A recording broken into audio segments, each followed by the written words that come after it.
Donc, dans la tête de ce monsieur, une femme qui vient d'accoucher est soit une terroriste en puissance ou quelqu'un qui pose un problème de sécurité à son pays.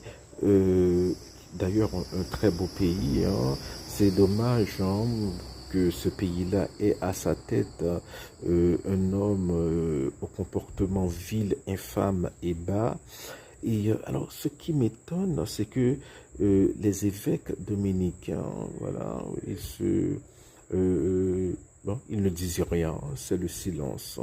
Alors, lors de la fête de l'Alta Grâce, d'ailleurs, qui est fêtée avec beaucoup de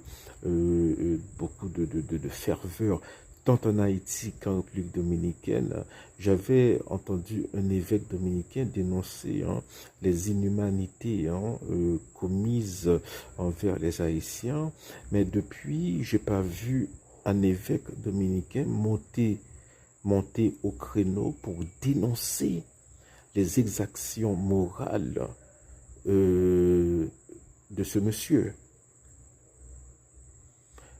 Apparemment, les évêques dominicains ont peur. C'est ce qu'on appelle le respect humain. C'est un péché qui est gravissime. C'est lorsqu'on a peur de dénoncer des injustices sociales, lorsqu'on a peur de dire aux dirigeants leurs quatre vérités, parce que voilà, on a peur de perdre de représailles, on a peur de perdre des privilèges, on a peur d'être ostracisé, on a peur d'être pointé du doigt.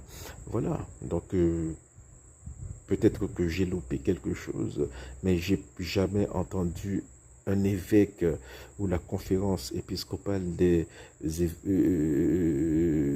dominicaines dénoncer les actes barbares du monomaniaque raciste paranoïaque qui dirige leur pays. Et le respect humain, ils le savent, ils sont des prêtres, ils sont le clergé, voilà.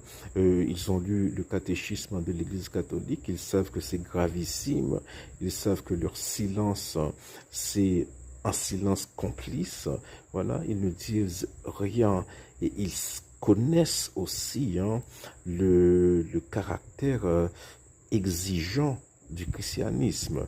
Il suffit de lire Matthieu 5.